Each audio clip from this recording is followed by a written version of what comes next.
వచ్చే నెల 1వ తేదీ నుంచి బ్రాండెడ్ లేదా పేటెంటెడ్ ఔషధాలపై అమెరికా అధ్యక్షుడు డొనాల్డ్ ట్రంప్ 100% దిగుమతి సుంకాలు విధించడం వల్ల భారత్పై పెద్దగా ప్రభావం ఉండదని తెలుస్తోంది. భారత్ ఔషధ ఎగుమతుల్లో అమెరికా వాటా దాదాపు 35% కాగా ఎక్కువ జనరిక్ ఔషధాలని ఇండియా ఎగుమతి చేస్తోంది. భారత్కు చెందిన పెద్ద ఫార్మా కంపెనీలకు ఇప్పటికే అమెరికాలో తయారీ లేదా రీప్యాకేజింగ్ యూనిట్లు ఉన్నందున ట్రంప్ సుంకాల ప్రభావం వాటిపై ఉండదు.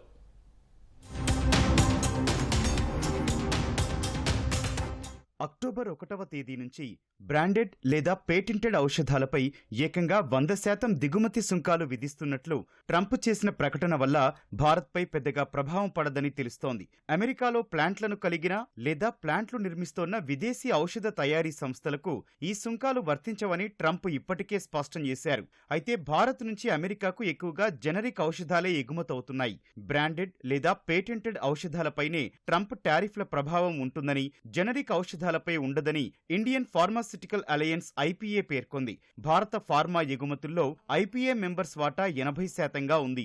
భారత్కు చెందిన పెద్ద ఫార్మా కంపెనీలకు ఇప్పటికే అమెరికాలో తయారీ లేదా రీప్యాకేజింగ్ యూనిట్లు ఉన్నట్లు ఐపీఏ తెలిపింది. ఈ నేపథ్యంలో అమెరికాకు భారత్ ఎగుమతి చేస్తున్న ఔషధాలపై పెద్దగా సుంకాల ప్రభావం ఉండదు.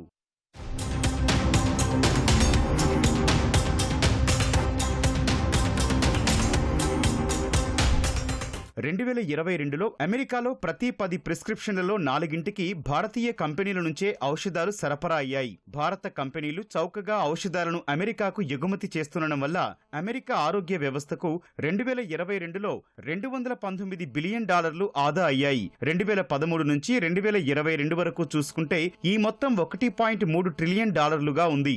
భారత్ $30 బిలియన్ విలువైన ఔషధాలను ప్రపంచ దేశాలకు ఎగుమతి చేస్తుండగా వాటిలో $11 బిలియన్ విలువైన ఫార్మా ఉత్పత్తులు అమెరికాకే వెళ్తున్నాయి. భారత ఫార్మా ఉత్పత్తుల ఎగుమతులకు అమెరికా అతిపెద్ద మార్కెట్గా ఉంది. అమెరికాలో ఉపయోగించే జనరిక్ ఔషధాల్లో 45%, బయోసిమిలర్ ఔషధాల్లో 15% భారత్ సరఫరా చేసినవే.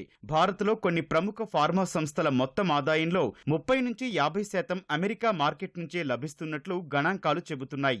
బ్రాండెడ్ ఔషధాలపై సుంకాలు విధిస్తున్నట్లు ట్రంప్ చేసిన ప్రకటనతో భారత్పై పెద్ద ప్రభావం ఉండకపోయినా మార్కెట్ సెంటిమెంట్ను, పెట్టుబడిదారుల విశ్వాసాన్ని ఇది దెబ్బతీసే అవకాశం ఉంది.